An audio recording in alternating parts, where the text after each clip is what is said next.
So I grew up in Indiana, which is the buckle of the Bible Belt. Yeah.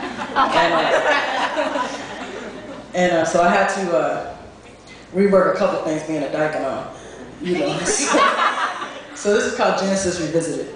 Before I read, I guess I should say I taught Bible study and all that other stuff. I was part of Campus Crusade and all them things. You know, some cute girls in Campus Crusade.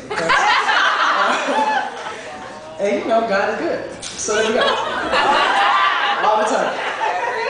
This is called Genesis Revisited.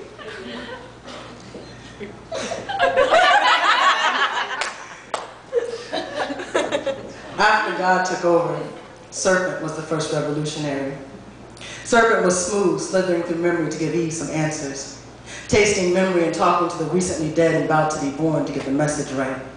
Nothing sour on her tongue to pass on to Eve. Eve was not impressionable. She was in love with Serpent's description of memory, and she wanted to taste. Serpent was Harriet in Pedro Albizu Campo. Serpent was Audrey in the blizzard of '96. Serpent was Cricket and Crow and this baby child on Rikers Island screaming in the waiting room. Serpent was knowing the tree in the garden knew all the waves of memory, could smell, color, could taste sunset. Serpent knew the tree in the garden made love to the moon each and every night. Serpent knew revolution depends on love. And that the tree in the garden was a real God, like we are all real gods, and that this so-called God was behind a curtain, pulling strings and building walls around earth, saying, "Garden, welcome to my garden."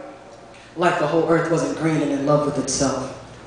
The serpent knew that this God was a greedy fraud, wanting attention, a playground bully who cried when I punched him, a government whose existence depends on borders. Serpent was a union organizer, a mob buster, a Coltrane song, a freedom march.